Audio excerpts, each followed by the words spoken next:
Oh, do you know, you couldn't make this up. Before we get into the Superdrives competition, the results, I submitted my crosses this morning for this week's dream car. Now, if you've watched my videos regularly, I know I got 2 or 3 regular viewers. I like playing for the campervan, the Ford Nugget one, because, well, I just like it, and I'd rather have a campervan than a car. Within minutes of me submitting my tickets this morning, Thursday morning, I had an email from BOTB saying, look what we've added to the site, a couple of new vehicles, and they've added this Hymer Grand Canyon S crossover. Look at this thing. 4-wheel drive, off-roader, looks fantastic, doesn't it? Shower, toilet. In the back, nice double bed. I could put my electric folding bicycle up underneath there. It's got everything on here. £108,000 retail price on it. This thing looks fantastic.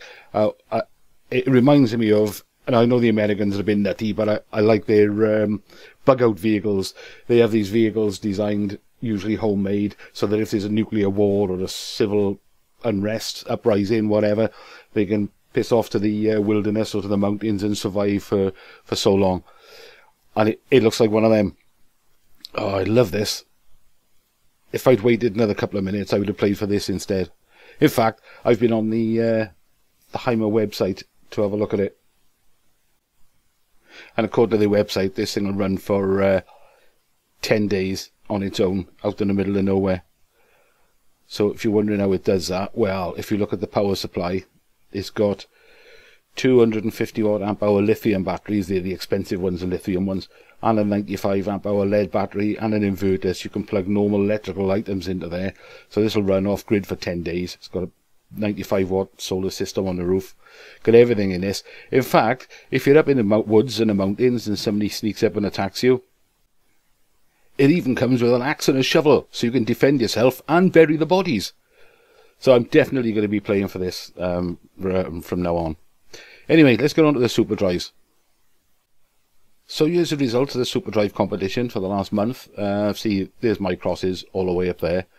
And the winning cross was down here. And we will have a look at the judging in a minute, because that was a bit weird if you ask me again. But then there's only 3 judges, and I think 3 judges are not enough for these competitions.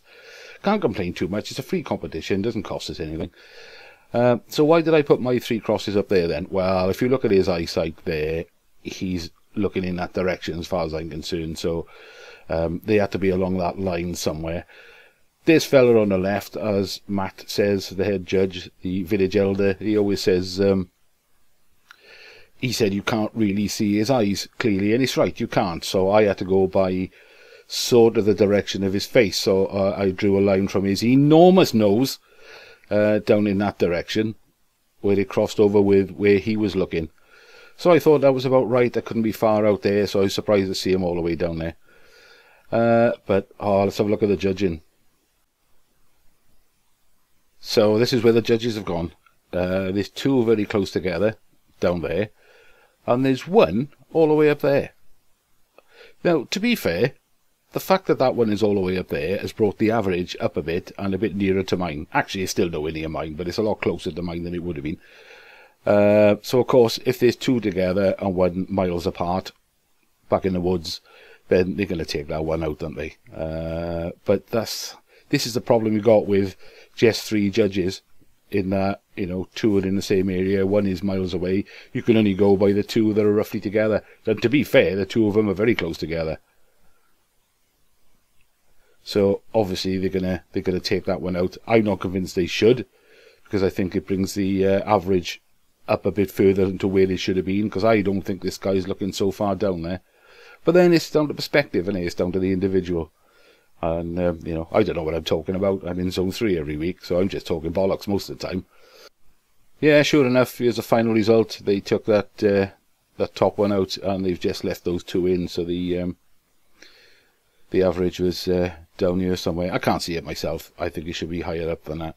But it was difficult because of Pinocchio over here. You can't see where he's looking tidy, although he does look like he's looking quite low. Anyway, let's crack on. I'm going to do the Superdrives now, ready for next month. I haven't done it yet. Cheers, everyone. See you on Tuesday.